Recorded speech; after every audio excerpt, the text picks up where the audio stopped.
Hi, this is Gilbert Gottfried. You're listening to Illogical Contraption.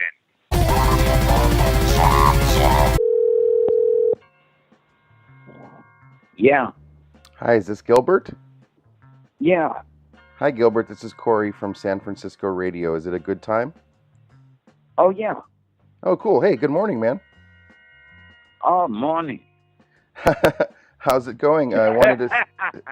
See, that was an ad-lib Oh, on wow. my part. I'm getting improv, Morning. Gilbert, already. This is amazing. Yeah. See, I just think on my feet. Wow. Wow. Sorry. I just woke up, so I'm not so good at the improv right now. But nice to meet Yeah. you. My name's Corey, and we're really excited you're coming to San Francisco. Gilbert, I wanted to say congratulations on your new movie. I hear it's getting a lot of accolades. I haven't seen it yet. Yeah, it's called Gilbert. It's a documentary about me, and it was weird how it came about. The filmmaker Neil Berkeley came up to me and he said, I always wanted to do a Gilbert Gottfried documentary, and I said to him, you should set your aspirations a lot higher than that. Was it, I can't imagine that you enjoyed being followed around by a camera. Was that a weird experience? Oh, it was horrible being followed around, and then he'd be at my house and filming me there.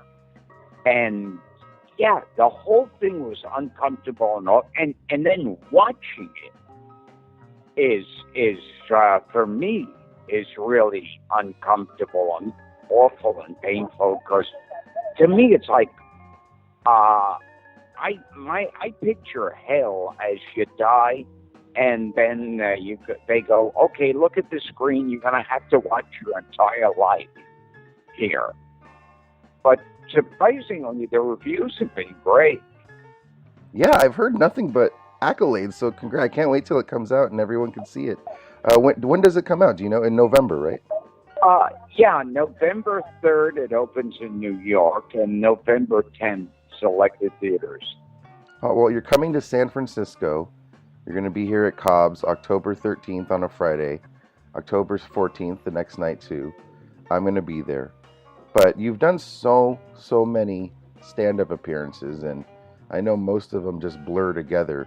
But are there any that stand out to you in your head where something interesting happened, or the audience was just like, it's so weird to me that because I've been doing it so long and at so many places that there are entire cities and states that I swear I've never been to, and then I show up there and I see a sign their wall, and then I go, oh, I have been here before.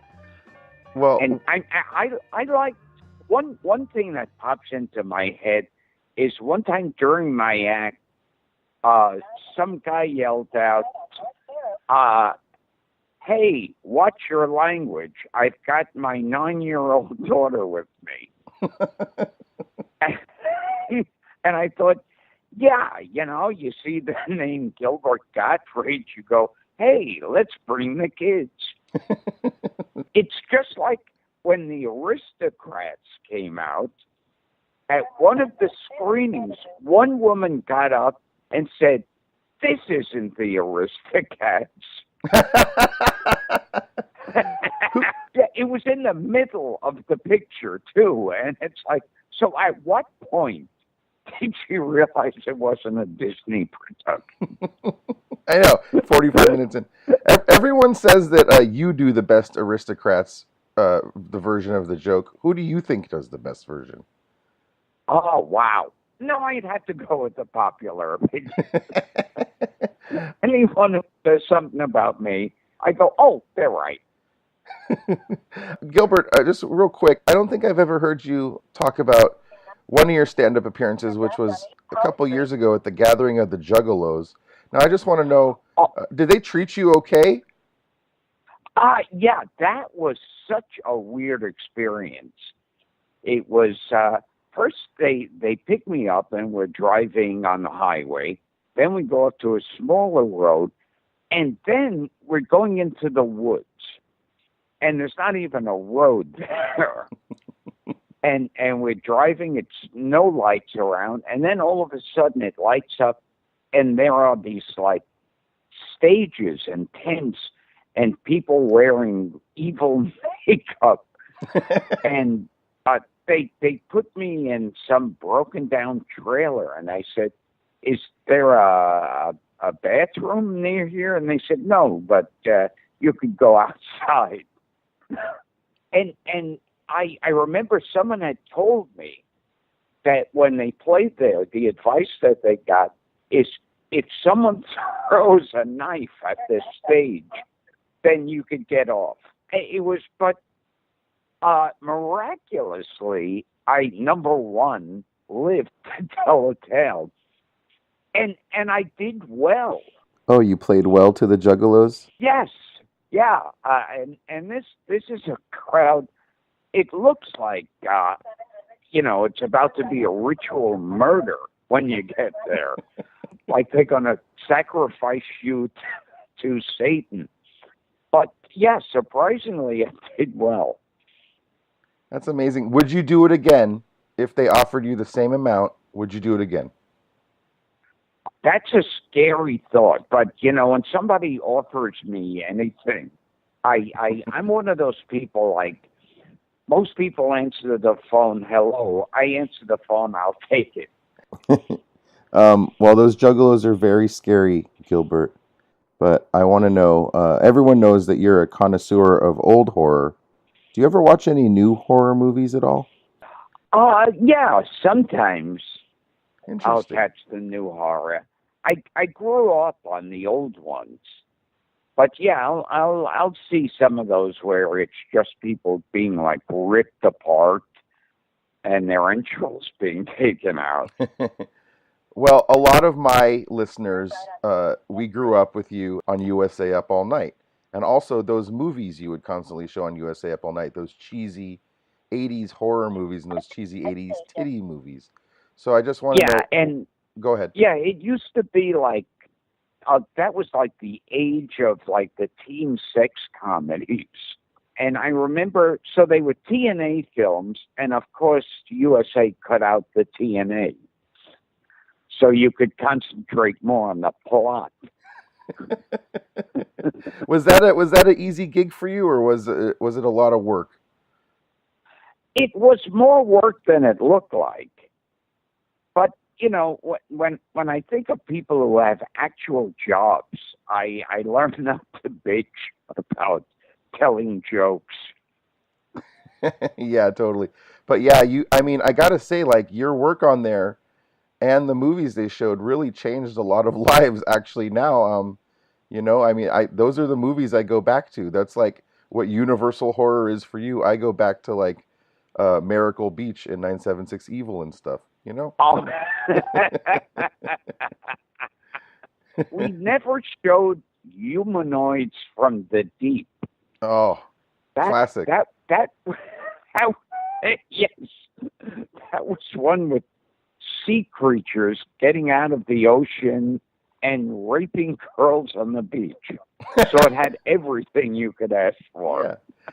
Yeah. Again, Gilbert, you're coming here to San Francisco at Cobb's Comedy Club this Friday the 13th. Oh, Friday the 13th.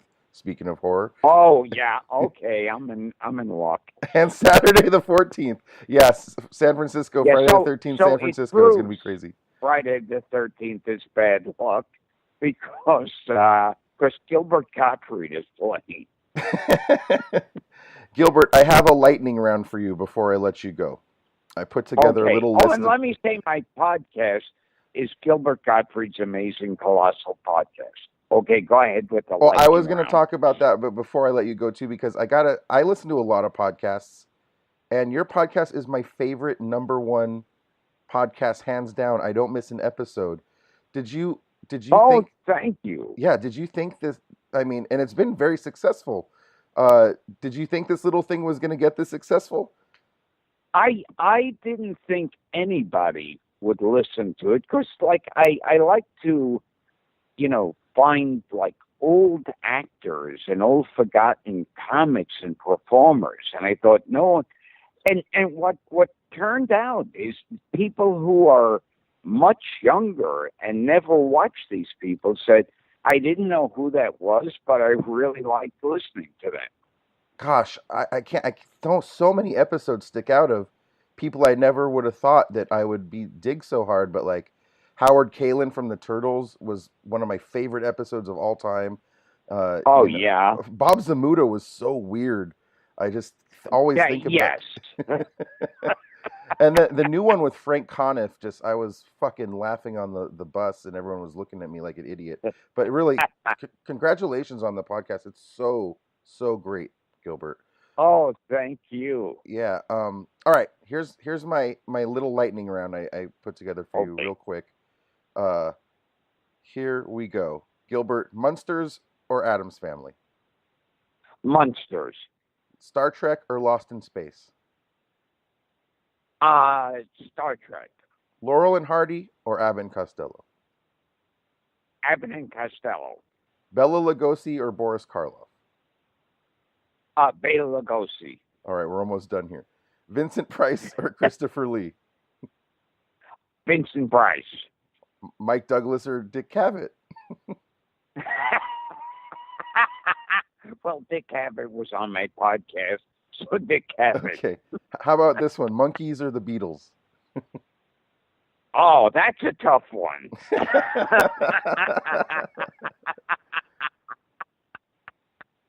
Because the Monkees are a legend. They're the greatest band of all time. And I've had two Monkees on my podcast, Mike Nesmith and Mickey Dolenz. Yeah, you got to go with the Monkees then. Yeah. Yeah, Paul McCartney never came on my podcast. Yeah. Even Ringo. That asshole. What the hell's he doing? Yeah, he's not doing anything. Peace and love. Thanks, man. I'm going to let you go, but everyone would be mad at me if I didn't ask this question. I know you've addressed it a lot. Most of us know the story, Stern, Howard, your appearances during the news with Howard changed my life, changed everyone's lives. And we know that, things changed over there.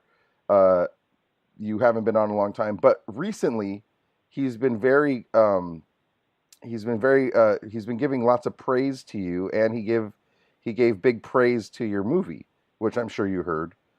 Yeah. Has the organization reached out at all to you since then? No, but I've become a regular on the Cousin Brucey show. Yeah, I feel like that was his little way of like reaching out to you and saying, I miss you, you know what I mean? Or something like that. So weird.